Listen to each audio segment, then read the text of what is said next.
Dicionário Filosófico, obra de Voltaire. Voltaire, 1694-1778, foi um dos maiores pensadores de seu tempo. Seu estilo inconfundível está presente em todos os seus romances, peças teatrais, trabalhos sobre filosofia e ciências. O traço mais marcante de seus textos é a agressividade inteligente, manifesta através de críticas ácidas e de uma ironia grave, geralmente beirando o sarcasmo. É o patrono deste site. Voltaire, com humor, castigou reis, nobres, ministros, religiões, teorias científicas e filosóficas. Nesse aspecto, o dicionário filosófico é talvez o trabalho mais significativo. Não perdoou autoridades, costumes, crenças ou teorias. É difícil lembrar alguma que não tenha sido alvo de sua verve. Suas críticas procuram demonstrar as contradições embutidas nas concepções que ataca. Às vezes, o faz de forma leve e sutil, como neste argumento em que ridiculariza a certeza humana. Se perguntasseis a todos os homens antes de Copérnico: o Sol levantou-se hoje? O Sol se pôs?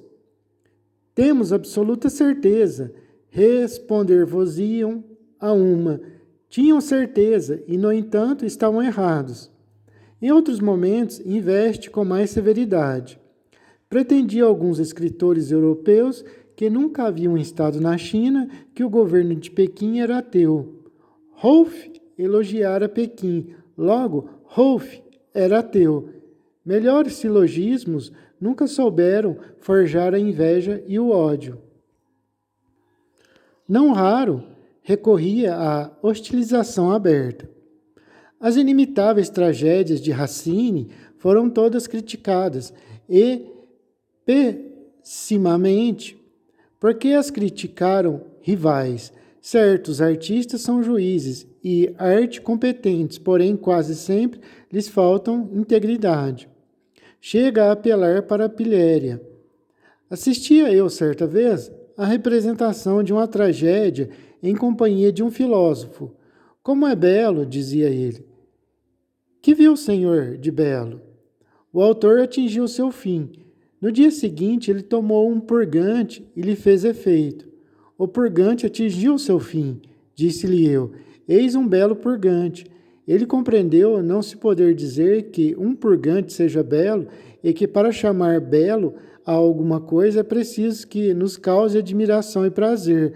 Conveio em que a tragédia lhe inspirara estas duas comoções e que nisso estava o belo. Em outros casos, o xiste chegava a ser corrosivo.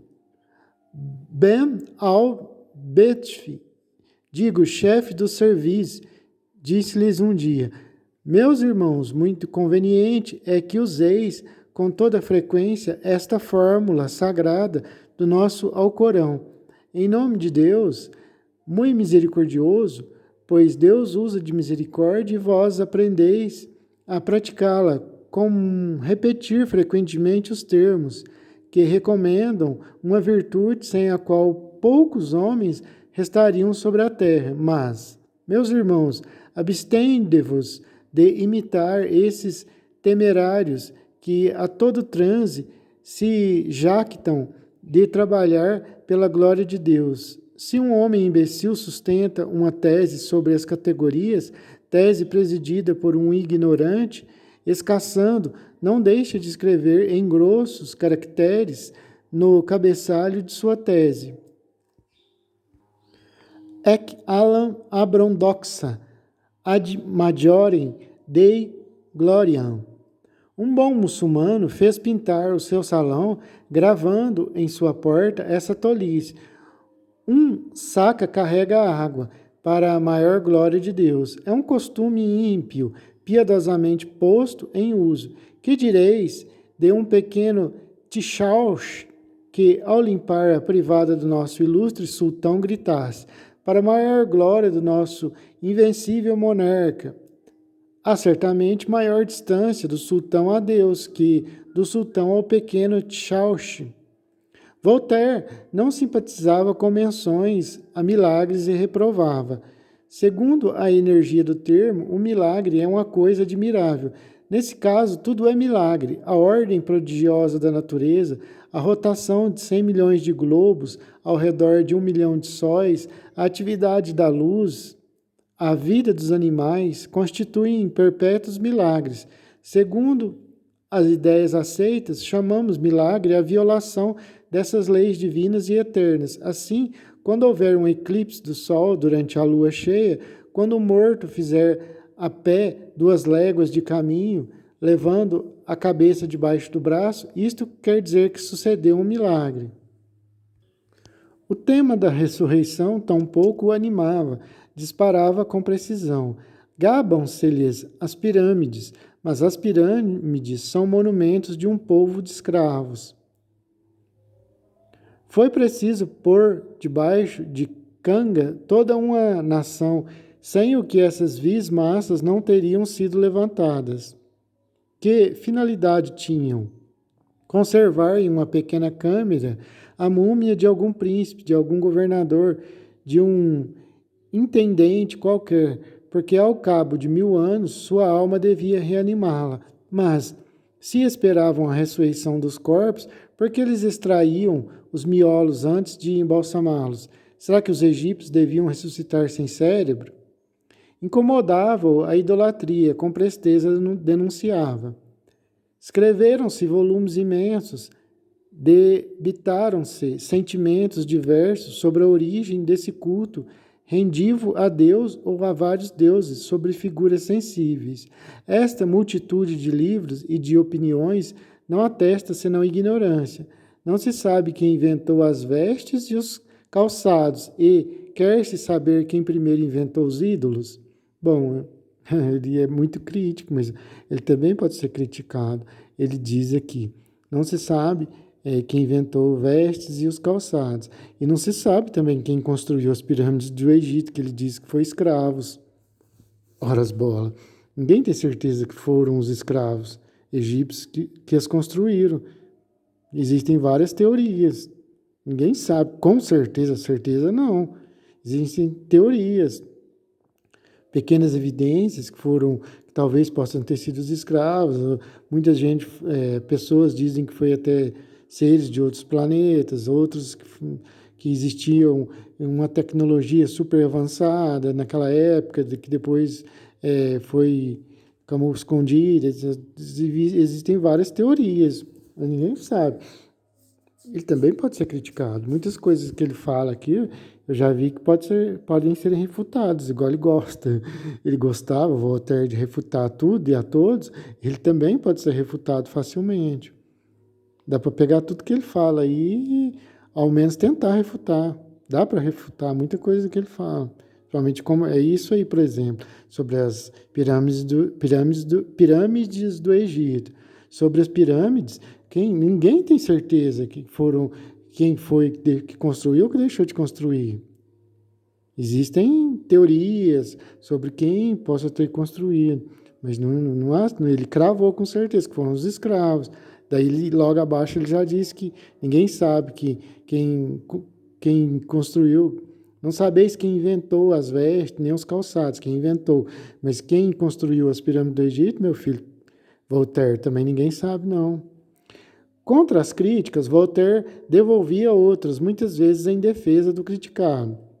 Dizem alguns teólogos que o divino imperador Antonino não era virtuoso, que era um estoico tensoeiro, que, não contente de governar os homens, ainda queria ser estimado por eles, que fazia reverterem a si próprio os benefícios que fazia ao gênero humano, que foi toda a sua vida justo, trabalhador, benfeitor por simples vaidade, e que apenas enganou os homens com a sua virtude. Neste caso, exclamarei, meu Deus, dai-nos abasto, velhacos desta laia.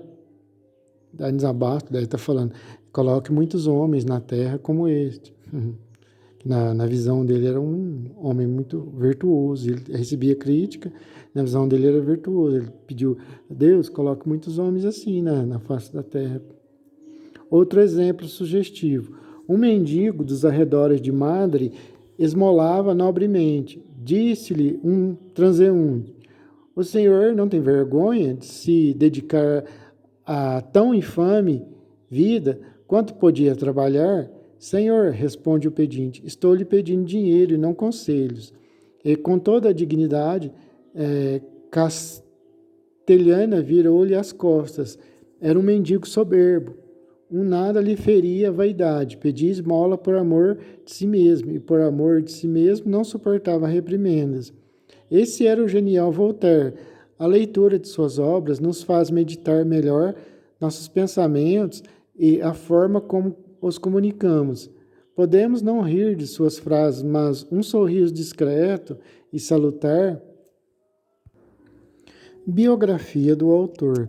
François Maria Arouet, filho de um notário do Châtelet, nasceu em Paris em 21 de novembro de 1694. Depois de um curso brilhante num colégio de jesuítas, pretendendo dedicar-se à magistratura, pôs-se ao serviço de um procurador, mais tarde patrocinado pela Sociedade do Templo, e em particular por Chaulieu e pelo Marquês de Lafare, publicou seus primeiros versos. Meu francês está afinadíssimo, afinadíssimo. Em 1717, acusado de ser o autor de um panfleto político, foi preso e encarcerado na Bastilha, de onde saiu 6 meses depois com Henriade quase terminada e com o esboço do Oedipo. Foi por essa ocasião que ele resolveu adotar o nome de Voltaire. Sua tragédia, O Édipe, foi representada em 1719 com grande êxito. Nos anos seguintes vieram Artemise, Marianne, Indiscrete. Em 1726, em consequência de um incidente com o cavaleiro de Rohan, foi novamente recolhido à Bastilha, de onde só pôde sair sob a condição de deixar a França. Foi então para a Inglaterra e aí se dedicou ao estudo da língua e da literatura inglesa. 3 anos mais tarde, regressou e publicou Brutus. Alguns textos aqui em francês eu vou pular aqui.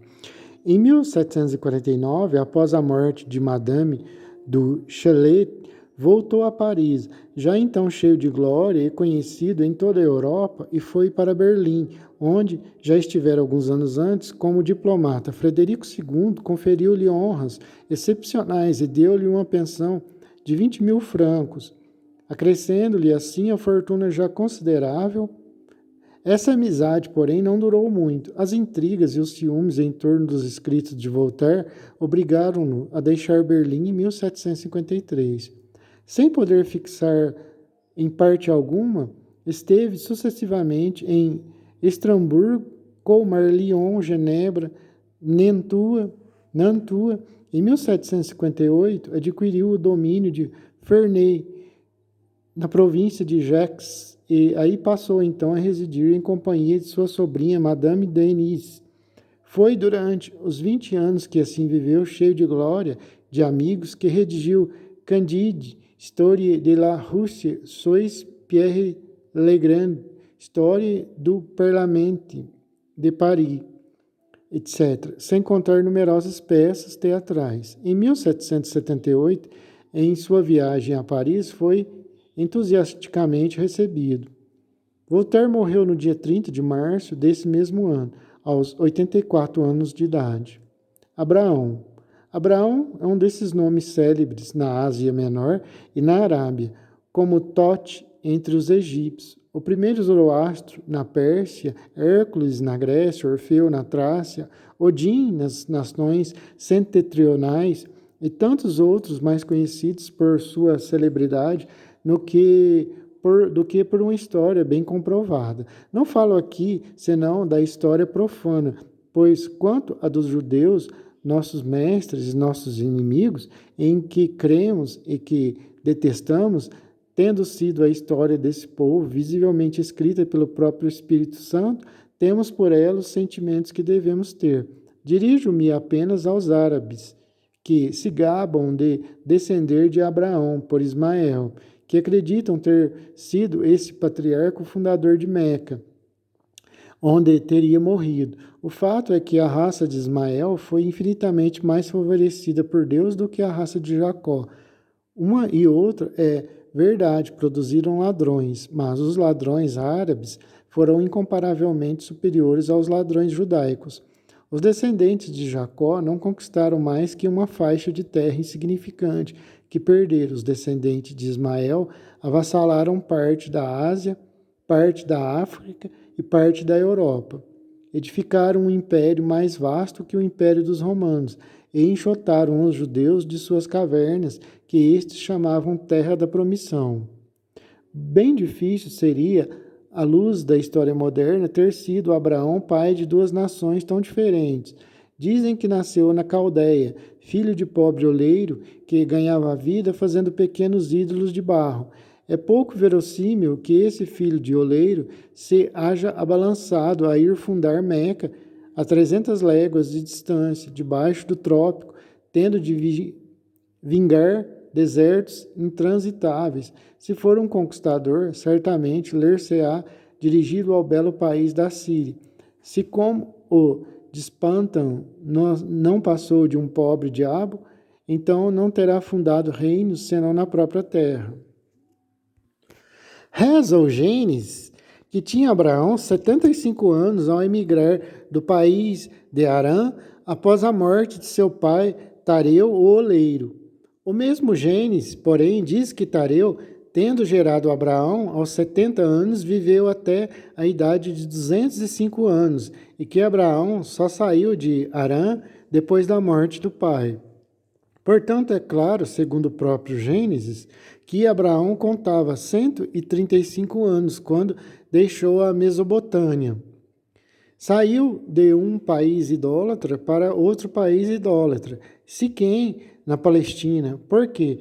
Porque deixou as férteis margens do Eufrates por terras tão remotas, estéreis e pedregosas. A língua caldaica devia ser muito diferente da língua de Siquém. Não se tratava de lugar de comércio. Siquém dista da Caldeia mais de 100 léguas. É preciso transpor desertos para lá chegar. Mas Deus queria que Abraão realizasse essa viagem. Queria mostrar-lhe a terra que séculos depois haviam de habitar seus pósteros. Custa ao espírito humano compreender os motivos de tal peregrinação. Mal arriba ao montanhoso rincão de Siquém, obriga-o a fome a abandoná-lo. Vai para o Egito em companhia de sua mulher, à procura de com quem viver. 200 léguas medeiam de Siquém e Mênfis. Será natural ir buscar trigo tão longe, num país de que nem se sabe a língua? Estranhas viagens empreendidas à idade de quase 140 anos. Traz a Mênfis sua mulher Sara. Sara era extremamente jovem em comparação com ele, pois não contava mais que 65 anos. Como fosse muito bonita, Abraão resolveu tirar proveito de sua beleza. Façamos de conta que você é minha irmã, disse-lhe, a fim de que me acolha com benevolência. Façamos de conta que é minha filha, devia dizer. O rei enamora-se da jovem Sara e presenteia o pretenso irmão com muitas ovelhas, bois, burros, mulas, camelos e servos, o que prova que já era então o Egito um reino poderoso e civilizado, por conseguinte, antigo, e que se recompensavam magnificamente os irmãos que vinham oferecer as irmãs aos reis de Mênfis. Tinha a jovem Sara 90 anos, segundo a Escritura, quando Deus lhe prometeu que Abraão, que então tinha 160, lhe daria um filho. Abraão, que gostava de vigiar, tomou o caminho do hórrido deserto de Cádiz, acompanhado da mulher grávida, sempre jovem e bonita. Como acontecera com o rei egípcio, enamorou-se também de Sara, um rei do deserto. O pai dos crentes pregou a mesma mentira que no Egito. Fez passar a esposa por irmã, o que mais uma vez lhe valeu ovelhas, bois e servos. Pode-se dizer que, graças à sua mulher, Abraão se tornou riquíssimo. Os comentaristas escreveram um número prodigioso de volumes para justificar o procedimento de Abraão e conciliar a cronologia.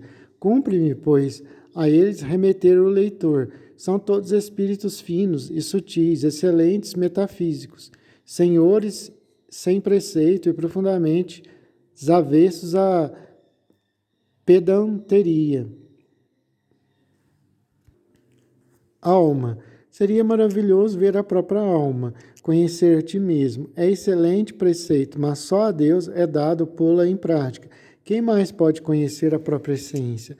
Alma chamamos ao que anima, é tudo o que dela sabemos. A inteligência humana tem limites. 3/4 do gênero humano não vão além, nem se preocupa com o ser pensante. O outro quarto indaga. Ninguém obteve, nem obterá resposta. Pobre filósofo, vês uma planta que vegeta e dizes vegetação ou alma vegetativa. Notas que os corpos têm e comunicam movimento e dizes força. Vês teu cão de caça aprender contigo teu ofício e crias instinto, alma sensitiva. Tens ideias combinadas e dizes espírito. Mas que entendes tu por estas palavras? Aquela flor vegeta, existirá, porém, um ser material vegetação? Aquele corpo impele outro, porém encerra ele em si um ente distinto, força. Aquele cão traz-te uma perdiz, existirá, porém, um ser chamado instinto? Não te ririas de um raciocinador, teria sido preceptor de Alexandre, que te dissesse: todos os animais vivem, logo encerram uma forma substancial a vida. Se uma tulipa pudesse falar e dissesse: minha vegetação e eu somos dois seres juntos formando um só, não te ririas da tulipa? Vejamos primeiro o que sabes e o que estás certo, que andas com os pés, que diriges com o estômago, que sentes. Vejamos primeiro o que sabes e o que estás certo, que anda com os pés, que digeres com o estômago, que sentes com todo o corpo, que pensas com a cabeça. Pois bem, pode a tua razão só dar-lhe luzes suficientes para concluires, sem um recurso sobrenatural, que tens uma alma? Os primeiros filósofos, quer caldeus, quer egípcios, disseram: forçoso é haver em nós algo que produza o pensamento. Esse algo deve ser extremamente sutil. Sopro, fogo, éter, substrato, um tênue simulacro, uma inteléquia, um número, uma harmonia. Finalmente, segundo o divino Platão, é um composto do mesmo e do outro. São átomos que pensam em nós, diz Epicuro, depois de Demócrito. Mas, meu amigo, que pensa o átomo? Confessa que nem o imaginás. Aceita-se, seja a alma um ser imaterial, mas vós não concebeis o que seja esse ente imaterial. Não respondem os sábios, porém conhecemos sua natureza, pensar. Como sabeis? Porque ela pensa. Ó sábios, muito receio que sejais tão ignorantes quanto Epicuro. A natureza de uma pedra é cair porque ela cai. Pergunto-vos, que a faz cair? Sabemos que uma pedra não tem alma, de acordo. Sabemos que uma negação, uma afirmação não são divisíveis, não são partes da matéria. Da mesma opinião, mas a matéria, que aliás desconhecemos, tem qualidades não materiais, não divisíveis. Possui gravitação para um centro, que Deus lhe deu. Essa gravitação não é formada de partes, não é divisível. A força motriz dos corpos não é ente composto de partes. A vegetação dos corpos organizados, sua vida, seu instinto, não são seres à partes, seres divisíveis. Não podeis cortar em duas a vegetação de uma rosa, a vida de um cavalo, o instinto de um cão, da mesma maneira como não podeis cindir em duas uma sensação, uma negação, uma afirmação. Portanto, vosso grande argumento inferido da indivisibilidade do pensamento absolutamente nada prova. Que chamais então vossa alma? Que ideia tendes nela? Por vós mesmos, sem revelação, não podeis admitir em vós senão um poder de vós desconhecido, de sentir, de pensar. Agora dizei-me sinceramente, é esse poder de sentir e pensar o mesmo que vos faz digerir e andar? Confessais que não, porque debalde ordenaria vosso entendimento a vosso estômago doente. Digere, ele não digeriria. Debalde vosso ser imaterial intimaria a vossos pés gotosos. Caminhe, eles não caminhariam. Pés gotosos, acredito eu que ele está falando de gota, o excesso do ácido úrico no organismo. Eu tenho isso, dói pra caramba. São cristalzinhos que colam assim nas articulações, assim, né? Na perna, nos ossos da gente, assim, no tornozelo. Nossa, isso dói pra caramba. Com razão, observaram os gregos não ter o pensamento quase nenhuma influência no funcionamento dos órgãos. Admitiam para os órgãos uma alma animal, para o pensamento uma alma mais tênue, mais sutil, um nous. Mas eis a alma do pensamento, que, em milhares de ocasiões, governa a alma animal, ordena a alma pensante, as mães aprendem, porém, não pode ordenar ao coração que bata, ao sangue que circule, que se forme o quilo. Tudo isso se faz independentemente dela. Aí estão as vossas duas almas metidas em maus lençóis e feitas péssimas donas de casa. Claro que a primeira alma não existe, não passa do movimento dos órgãos. Em guarda, homem, tua fraca razão não é capaz de provar a existência da outra também. Não podes concebê-la, senão pela fé. Tu nasces, vives, ages, pensas, velas, dormes, sem saber como. Deus conferiu-te a faculdade de pensar como tu ou mais, como tudo mais. E se não viesse a ensinar-te nas idades assinaladas pela sua providência que tens uma alma imaterial e imortal, dela não terias prova alguma. Relanceemos os interessantes sistemas arquitetados pela tua filosofia em torno dessas almas. Um diz que a alma humana é parte da substância do próprio Deus, outro que é parte do todo infinito, terceiro que foi criada ab eterno, quarto que foi feita e não criada. Outros afirmam que Deus as fabrica à proporção necessária e que chegam no instante da cópula. Alojam-se nos animálculos seminais. Exclama este. Não diz aquele. Vão habitar as trompas de Falópio. Todos vós estáis errados, intervém aquele outro. A alma espera 6 semanas até que esteja formado o feto, então se acomoda na glândula pineal. Se, porém, encontra um germe maligno, volta e a espera de melhor ocasião. A última opinião é que sua morada é o corpo caloso. É o local que lhe atribui La Peyronie. Era preciso ser primeiro cirurgião do rei de França para dispor assim do alojamento da alma. Pena é que o corpo caloso do ar, La Peyronie, não tenha tido a mesma fortuna que o dono. Diz São Tomás, questão 75ª e subsequentes, que a alma é uma forma substante per se, que está em todas as coisas, que sua essência difere de sua potência, que há 3 almas vegetativas, nutritiva, aumentativa, generativa, que a memória das coisas espirituais é espiritual, que a memória das coisas corporais é corporal, que a alma racional é uma forma imaterial quanto às operações e material quanto ao ser. São Tomás escreveu 2.000 páginas dessa força e dessa clareza. É o pai da escola. Não é menor o número de sistemas forjados sobre a maneira de sentir da alma depois de desertar do corpo por meio de que sente. Como ouvirá sem ouvidos? Como olfatará sem nariz? Como tocará sem mãos?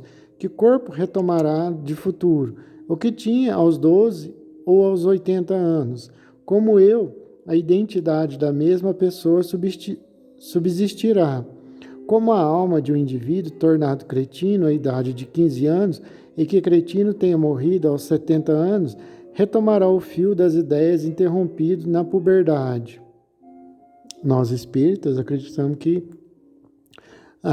nós reencarnamos ali e nossa alma ali está no plano espiritual. Quando ali na concepção ali, a alma começa quando o esposo e a mulher têm relação ali, o espermatozoide entra dentro do óvulo lá, tal, no ovário da mulher, tal. E aí o espírito já começa a se aproximar da mãe ali, é todo um processo, o espírito fica meio sonolento ali, aos poucos ele vai perdendo a consciência, até o momento de reencarnar, ele está ligado completamente na alma ali, o processo é mais ou menos assim, ligado na alma. É como a alma está ligada ao corpo ali, ao feto. Daí ele reencarna, nasce, né, tal. Daí vai desenvolvendo até os 7 anos, mais ou menos por ali. A alma ela não está completamente ligada ao corpo ali daquele ser reencarnante. Depois dos 7 anos, 8, 9, que a alma que ela fica mais ligada ali. Até 7 anos ali, a alma não está totalmente ligada, obviamente, ao corpo da criança, mas eu estou dizendo assim, mais estreitamente, assim mesmo, ela liga de forma mais estreita, assim, mais... depois ali, quando a criança está ali com 8 anos, 9, 10 e tal, e por isso, até na infância, é mais fácil para os pais cuidar da educação da criança e tal. O espiritismo pensa, é mais ou menos assim. Se eu for falar sobre isso, vou me alongar muito aqui. As ideias do Voltaire são interessantes a respeito disso.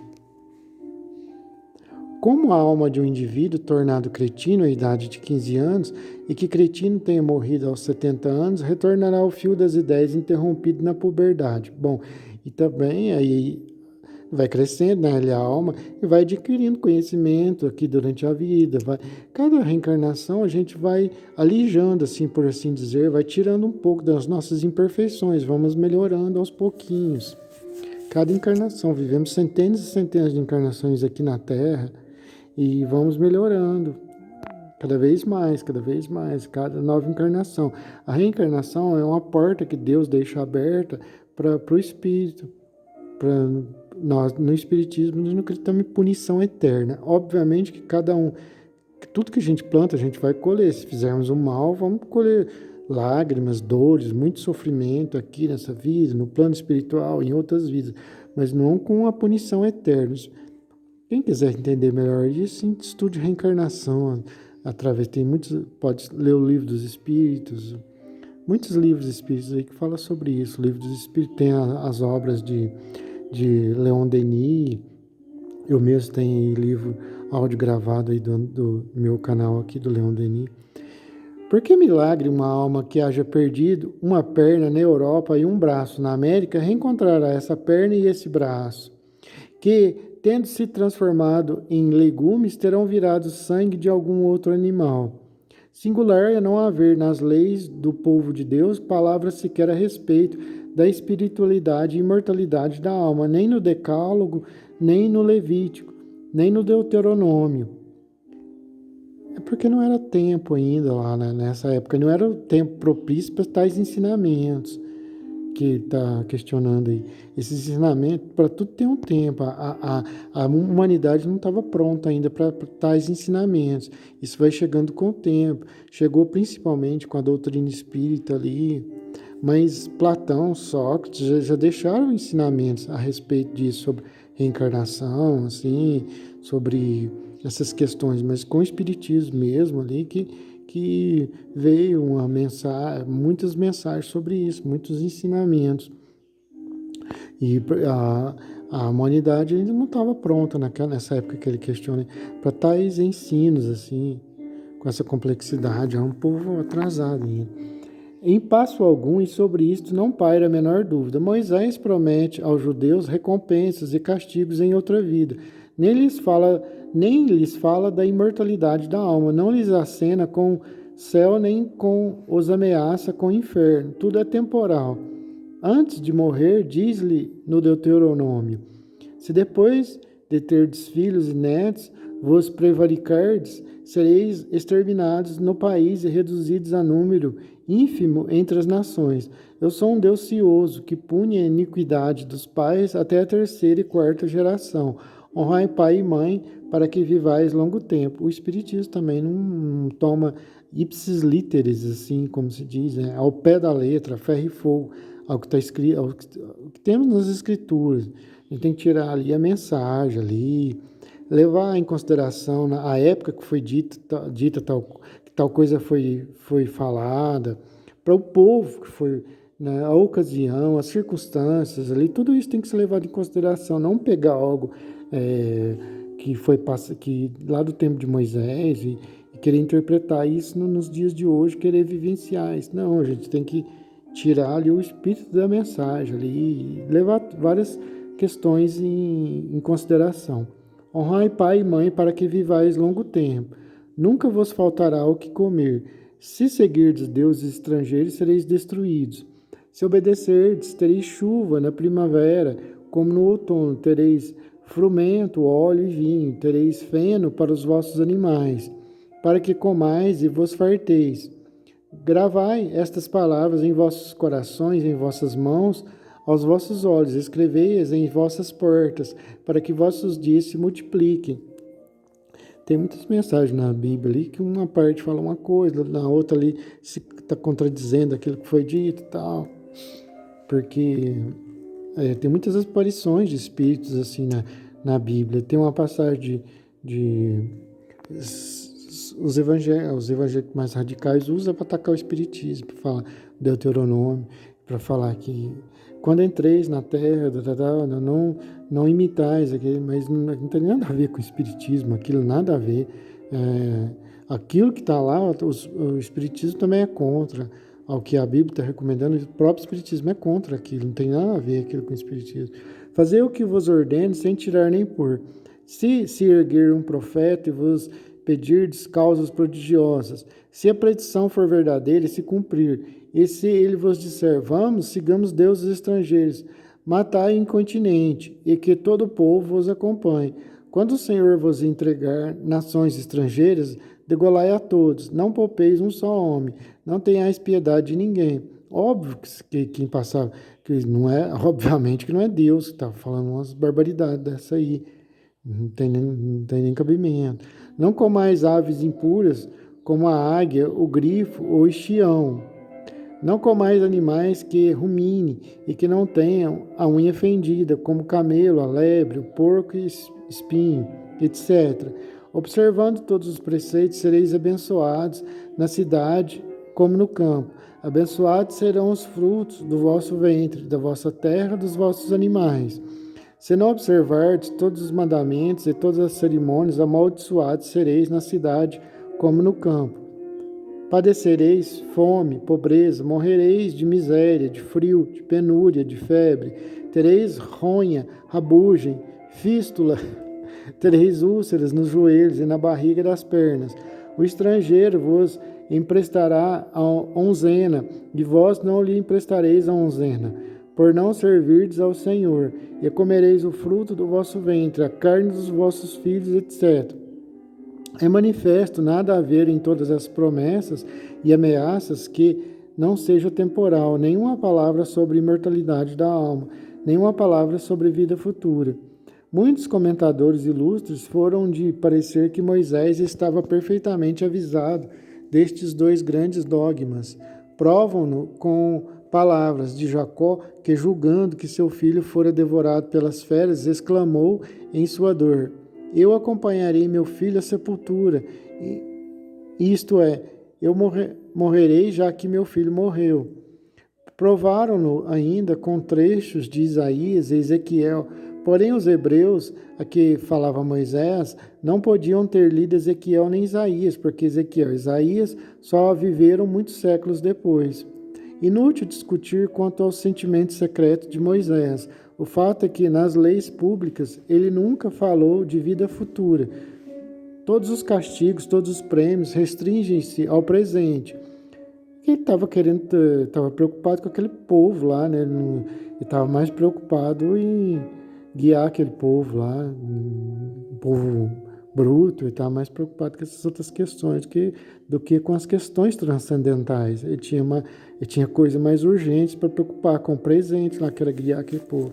Se conhecia a vida vindoura, por que não expôs expressamente tão importante dogma? E se não conheceu, qual o objetivo de sua missão?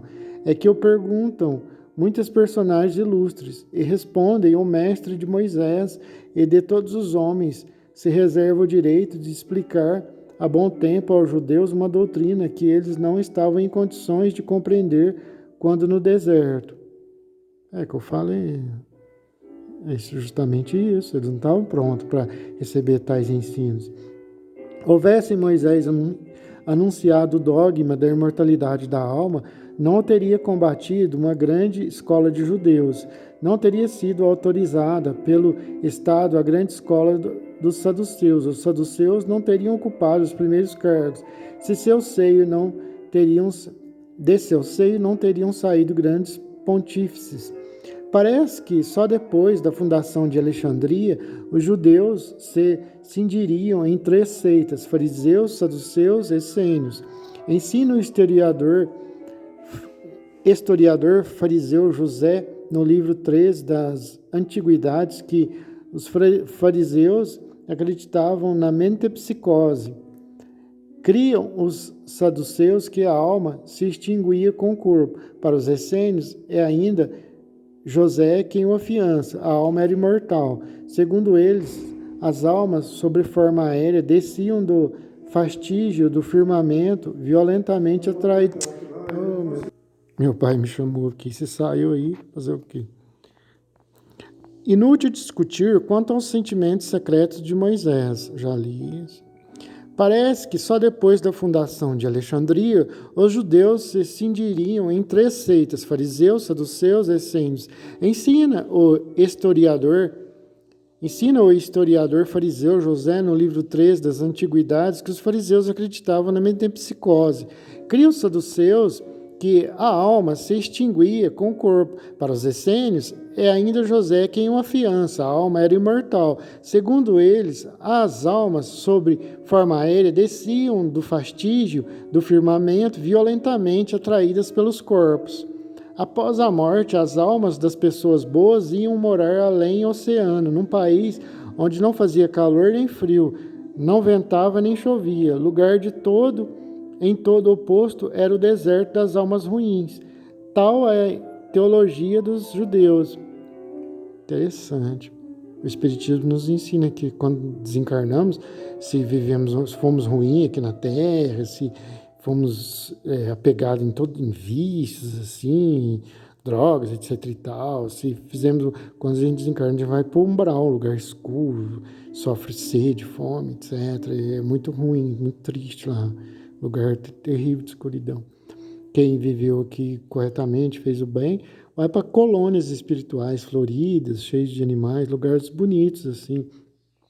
E tem trabalho de lá também, a gente trabalha, a gente estuda de lá, é como aqui, só que tudo mais bonito, as flores são mais bonitas, tudo mais bonito. Então, por isso a gente tem que viver uma vida digna aqui, boa, fazendo bem, aconselhando sempre as pessoas ao bem, ajudando sempre que pudermos as pessoas que estão à nossa volta, não só com coisas materiais, mas com conselhos, evitando fofocas, e que isso é ruim para nós mesmos. Vivendo uma vida digna, tendo caráter, sendo correto, digno, honesto. É isso que é bom para nós mesmos. Aquele que devia ensinar todos os homens veio condenar essas três seitas. Sem ele, porém, jamais saberíamos coisa alguma da própria alma. Porque os filósofos nunca souberam nada certo, e Moisés, o único verdadeiro legislador do mundo antes do nosso, Moisés que falava com Deus face a face e não ouvia senão pelas costas, deixou os homens em profunda ignorância sem dessa magna questão. Há apenas 1.700 anos que estamos certos da existência e imortalidade da alma. Cícero não tinha mais que dúvidas.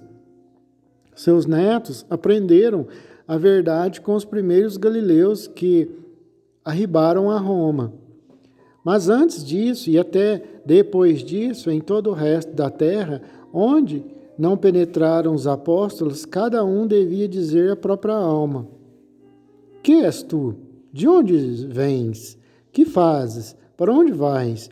Tu és, não sei que pensa e que sente, mas ainda que pensasses e sentisses 100 bilhões de anos, nada saberias por tuas próprias luzes, sem o auxílio de Deus.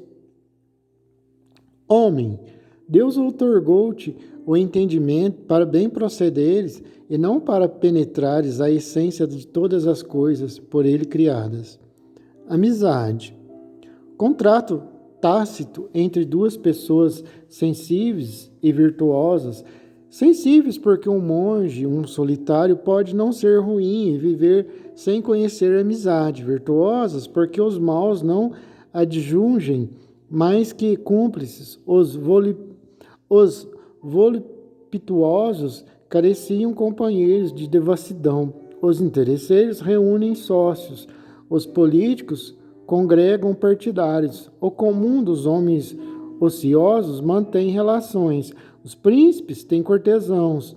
Só os virtuosos possuem amigos. Cétego era cúmplice de Catilina.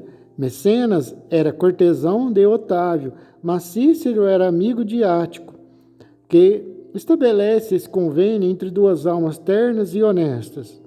As obrigações são mais ou menos intensas, consoante a sensibilidade de uma e de outra e o número de serviços prestados, etc.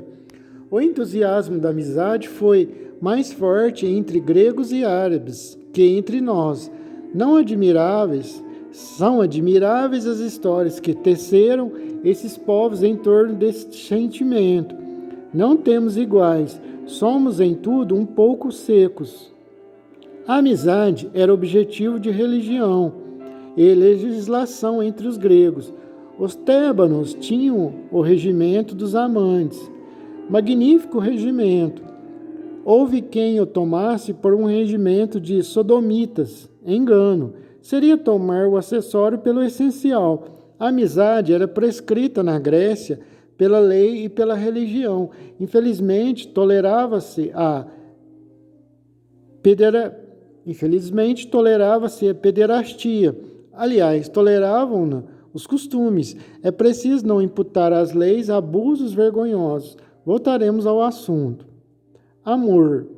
Amor omnibus idem. Cumpre e recorrem à imagem. O amor é a estopa da natureza bordada pela imaginação. Quereis ter uma ideia do amor? Vede os pardais do vosso jardim. Vede vossos pombos. Contemplai o touro que levam a novilha. Admirai aquele soberbo cavalo que 2 de vossos camaradas conduzem a égua que, passiva, o espera e arreda a cauda para recebê-lo. Observai com seus olhos, chamejam. Ouvi seus relinchos. Admirai aqueles saltos, aquelas curvetas, aquelas orelhas em pé, aquela boca que se abre com ligeiras convulsões, aquelas narinas aflantes, bafejando inflamadamente, aquelas crinas que se empinam e esvoaçam, o movimento imperioso com que se lança sobre o objeto que lhe destinou a natureza. Mas não os invejeis, pensais nas vantagens da espécie humana, que contrabalançam força, beleza, ligeireza, impetuosidade, todos os predicados de que a natureza dotou os irracionais. Há animais que não conhecem o gozo, carecem desse prazer, os peixes escamados. A fêmea lança sobre a vasa milhões de ovos, e o macho, que as encontra, fecunda-as com o sêmen sem preocupar-se com a dona. A maioria dos animais que se acasalam não experimenta prazer por mais que um único sentido. Satisfeito o apetite, está tudo acabado. Nenhum animal, senão vós, conheceis os afagos, os carinhos. Todo o vosso corpo é sensível, vossos lábios, sobretudo, experimentam uma volúpia inexaurível. Volúpia inexaurível. Opa, lá. Vossos lábios experimentam uma volúpia inexaurível, prazer exclusivo da nossa espécie. Enfim, podeis amar em qualquer tempo, enquanto os animais só o podem em épocas determinadas. Fala nisso, minha cachorra está no cio. Eu tenho que tomar um cuidado aqui, deixar só fechada aqui na chácara. Fechada entre aspas, né? O portão fechado, ela fica surda. Se refletirdes nessas preeminências, direis com o conde de Rochester: o amor em um país de ateus faria adorar a divindade. Como recebeu o dom de aperfeiçoar tudo o que lhe concedeu a natureza, o homem aperfeiçoou o amor, a higiene, o cuidado com o próprio corpo, tornando a pele mais delicada. Aumenta o prazer do tato. O zelo da própria saúde faz mais sensíveis os órgãos da volúpia. Todos os outros sentimentos, de presto, se amalgamam com o amor como metais em fusão com o ouro. Vem reforçá-lo a amizade, a estima. São outros elos de união, os dotes do corpo e do espírito. Principalmente o amor próprio estreita a esses liames. Palmeamo-nos a própria escolha, e as ilusões em chusma são ornamentos dessa obra de que a natureza lançou os alicerces. Eis o que possuís de superior aos animais. Se, porém, fruis prazeres que eles desconhecem, também quantos sofrimentos padeceis de que eles nem têm ideia. O que há de horrível para vós é haver a natureza em 3/4 da terra envenenada dos prazeres do amor e as fontes da vida com um mal tremendo, a que só o homem está sujeito e que lhe infecciona os órgãos da geração. Esta peste não é como tantas outras doenças. Esta peste não é como tantas outras doenças, filhas de nossos excessos. Não foi a dissolução que a introduziu no mundo. As frinéias, as laices, as floras, as messalinas não foram vítimas dela. Nasceu em ilhas onde os homens viviam na inocência e de lá propagou pelo mundo antigo. Se alguma vez se pôde acusar a natureza de desamar a própria obra, de contradizer o próprio plano, de tramar contra os próprios fins, foi então. Não tínhamos o melhor dos mundos possíveis? Se César, Antônio, Otávio não foram vítimas desse mal, por que o foi Francisco I? Não direis, tudo foi disposto da melhor forma possível. Quero crer, mas é difícil. Amor próprio. Um mendigo dos arredores de Madre esmolava nobremente. Disse-lhe um transeunte: o senhor não tem vergonha de se dedicar a tão infame vida quando podia trabalhar? Senhor, respondeu o pedinte, estou lhe pedindo dinheiro e não conselhos. E com toda a dignidade castelhana virou-lhe as costas. Era um mendigo soberbo, um nada lhe feria vaidade. Pedia esmola por amor de si mesmo, e por amor de si mesmo não suportava reprimendas. Viajando pela Índia, topou um missionário com um faquir carregado de cadeias, nu como um macaco, deitado sobre o ventre e deixando-se chicotear em resgate dos pecados de seus patrícios hindus que lhe davam algumas moedas do país. Que renúncia de si próprio, dizia um dos espectadores. Renúncia de mim próprio, retorquiu o faquir. Ficai sabendo que não me deixo açoitar neste mundo, senão para vos retribuir no outro, quando fordes cavalo e eu cavaleiro. Tiveram, pois, plena razão os que disseram ser o amor de nós mesmos a base de todas as nossas ações, na Índia, na Espanha, como em toda a terra habitável. No Espiritismo, a gente não existe essa ideia de reencarnar uma pessoa que é um espírito humano, voltar aqui na Terra como animal. Mas não vou entrar nisso. Isso não existe, isso não tem lógica. Não vou entrar nisso, não vou gastar tempo aqui. Tiveram, pois, plena razão os que disseram ser o amor de nós mesmos a base de todas as nossas ações, na Índia, na Espanha, como em toda a terra habitável. Supérfluo é provar aos homens que têm rosto, supérfluo também seria demonstrar-lhes possuírem amor próprio. O amor é um instrumento da nossa conservação, assemelha-se a um instrumento da perpetuação da espécie.